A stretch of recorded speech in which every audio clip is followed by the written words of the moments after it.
Hello students, this is the fourth part of chapter chemical kinetics.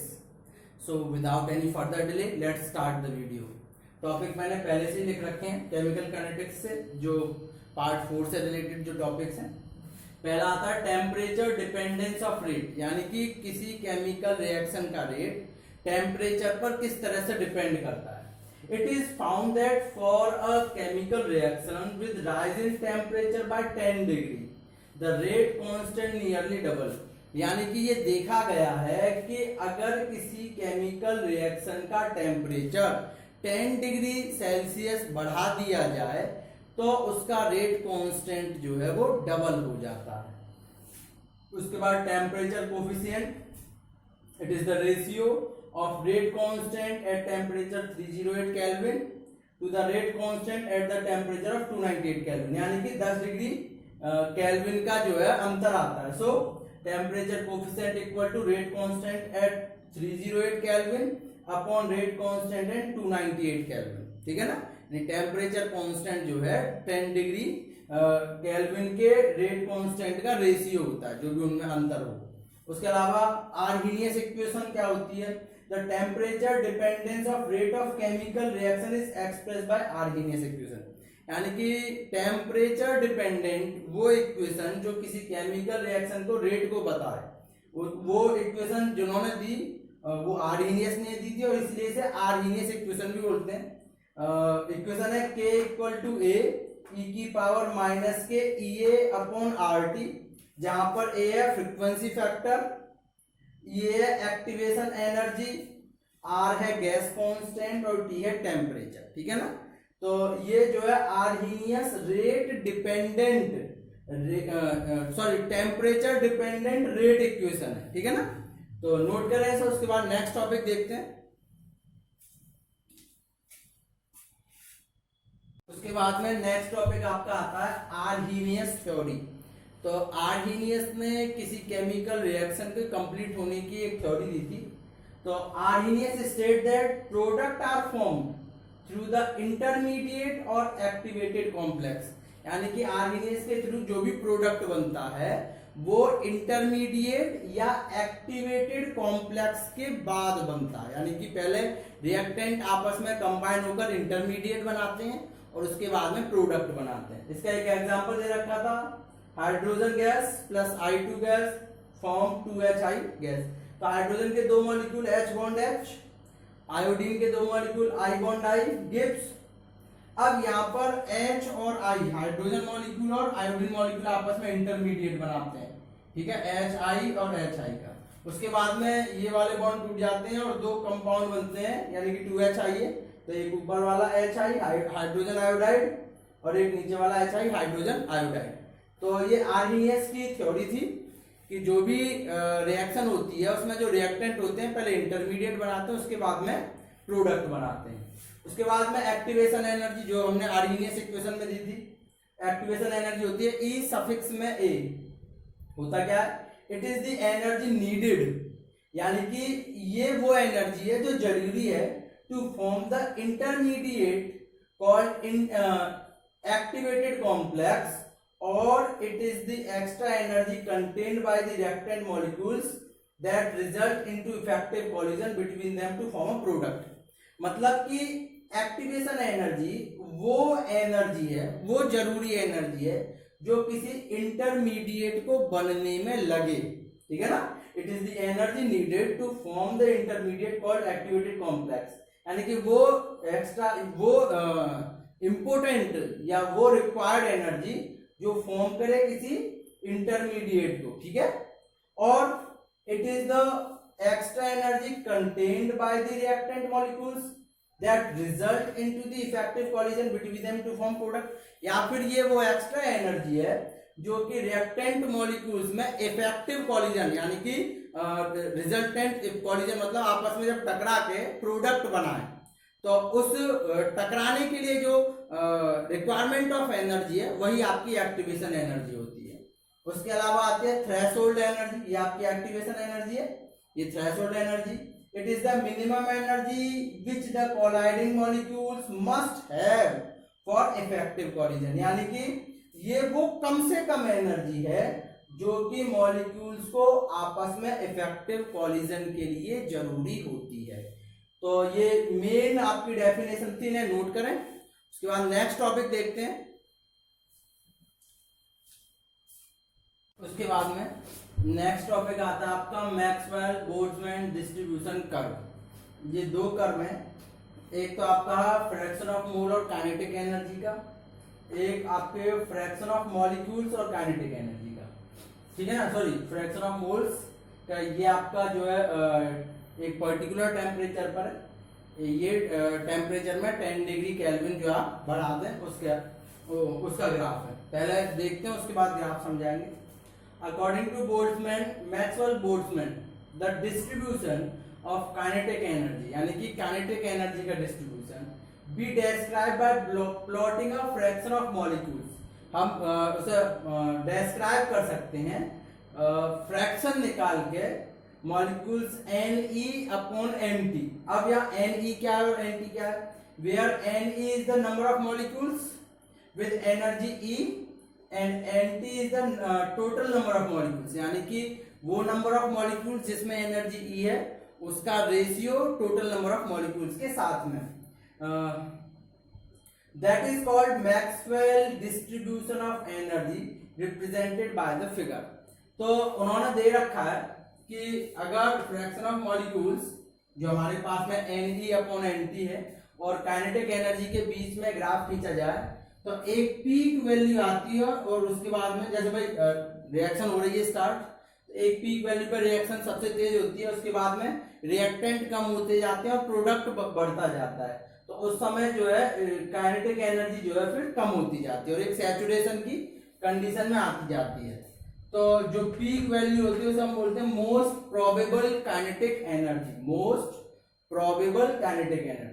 उसके अलावा T अगर temperature में 10 degree Celsius बढ़ा दें तो काइनेटिक एनर्जी का ग्राफ बढ़ जाता है, या कह सकते हैं काइनेटिक एनर्जी, भाई आप टेम्परेचर दे रहे हो तो काइनेटिक एनर्जी तो बढ़ेगी बढ़ेगी, तो काइनेटिक एनर्जी बढ़ जाती है। ये आपका T टेम्परेचर पर ग्राफ था जो यहाँ पर हो गया, और ये आपका काइनेटिक एनर्जी जब T+10 टेम्परेचर दिया तो प्लॉटिंग जो थी, जो ग्राफ की जो है राइजेस थी वो तो कम रही, लेकिन इन्होंने एनर्जी जो है काइनेटिक एनर्जी ज्यादा कवर करी, ठीक है ना।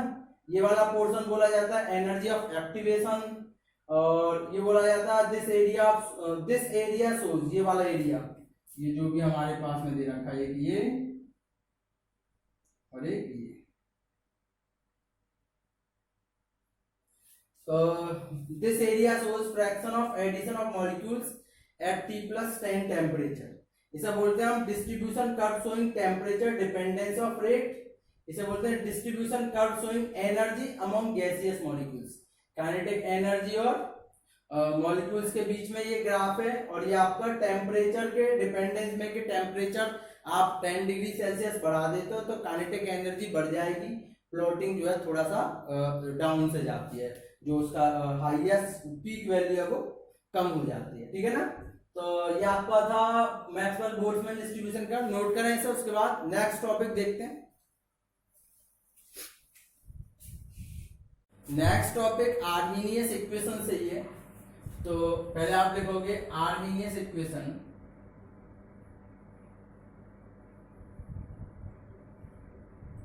आर्हीनियस इक्वेशन थी रेट कांस्टेंट के ए e की पावर माइनस के E A upon R T, यही थी। इसमें taking log both side, taking log both side, तो दोनों तरफ आप लॉग लेगो तो ये हो जाएगा natural log ln k equal to natural log ln a dot e whole power minus के E A upon R T, ठीक है ना। तो ये हो जाएगा ln के, इसे अलग अलग तोड़ दोगे आप, एक तो हो जाएगा ln a plus ln e की पावर माइनस के E A upon R T, power आगे आ जाएगी, और log e 1 होता है, ये आप याद रखें। तो ये हो जाएगा ln k equal to ln a minus EA upon RT ln E, और ln E होता है 1, तो equation I ln k ln a minus के EA अपॉन RT, ये आपकी फर्स्ट इक्वेशन। अब यहां से for temperature T1 rate constant आपका हो गया K1। सो यहां से ये हो जाएगा ln K1 equal to ln A minus EA upon RT1, ये आपकी इक्वेशन नंबर हो गई second. Again for temperature T2 rate constant हो जाएगा K2, तो ये हो जाएगा ln K2 ln A minus EA upon RT2, ये आपकी इक्वेशन नंबर थर्ड हो गई। दोबारा से देख लें, ये हमारे पास में आर्हीनियस इक्वेशन थी, हमने दोनों तरफ नेचुरल लॉग लिया, तो ये हो गया ln A equal to ln, भाई जब दो प्रोडक्ट में होते हैं लॉग में तो वो प्लस हो जाते हैं, तो ये हो गया ln A plus ln E की पावर माइनस के E upon RT, E upon RT बाहर आ गई, हो गया ln E, और ln E होता है 1, तो ln k equal to ln A minus E upon RT आपकी हो गई इक्वेशन नंबर फर्स्ट। उसके बाद में हाँ फॉर टेम्परेचर T1 पे रेट कांस्टेंट हो जाएगा आपका K1, दोनों वैल्यू वहां पुट करी, आपकी इक्वेशन नंबर सेकंड। उसके बाद again for temperature T2 rate constant हो जाएगा K2, तो ln K2 equal to ln A minus के EA अपॉन RT2। ये आपके पास में दो डिफरेंट टेम्परेचर पर लॉग की आर्हीनियस इक्वेशन आई, इन्हें आपस में माइनस कर दें, तो आप डालोगे इक्वेशन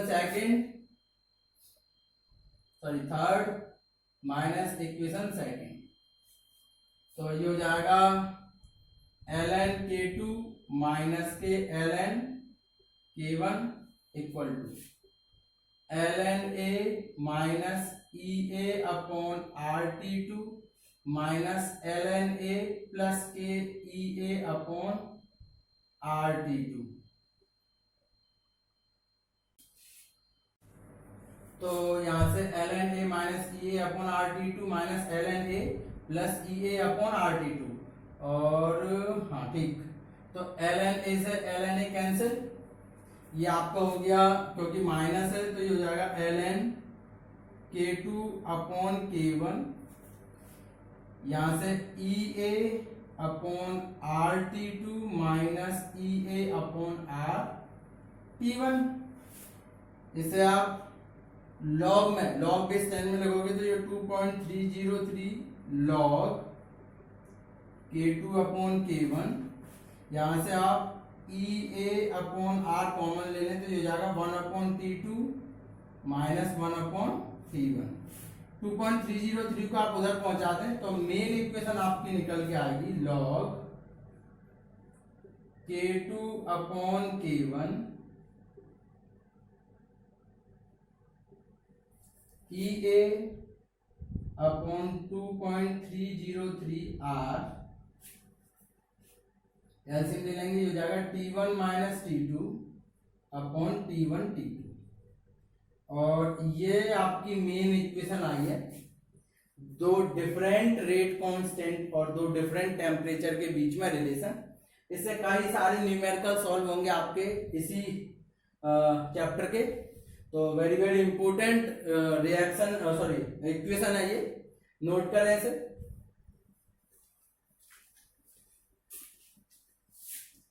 और ये इस चैप्टर का लास्ट टॉपिक है कॉलिजन थ्योरी। तो कॉलिजन थ्योरी क्या, according to collision theory rate of reaction depends on the collision frequency, यानी कि किसी भी केमिकल रिएक्शन का रेट उसकी कॉलिजन फ्रीक्वेंसी पर डिपेंड करता है, एंड इफेक्टिव कॉलिजन और इफेक्टिव कॉलिजन पर। The number of collision per second per unit volume of a reaction mixture is known as the collision frequency, यानी कि number of collision per second per unit volume of a reaction mixer, यानी कि किसी reaction में जिसमें दो reactant हों उनके बीच में पर सेकंड पर यूनिट वॉल्यूम में होने वाले कॉलिजन को हम कॉलिजन फ्रीक्वेंसी बोलते हैं और जेड से इसे डिनोट करते हैं। For a bimolecular elementary reaction A plus B gives product, then rate equal to Z of AB e की power minus k EA upon RT, where Z of AB represent the collision frequency of reactant and A and B, reactant A and B। तो इस तरह से ये आपकी chapter का last topic था और थ्योरेटिकल पोर्शन चैप्टर का कंप्लीट हो चुका है। कुछ रिलेटेड न्यूमेरिकल्स इन टेक्स्ट क्वेश्चंस रह गए हैं, उसे नेक्स्ट वीडियो में कवर अप करेंगे। तो तब तक के लिए गुड बाय।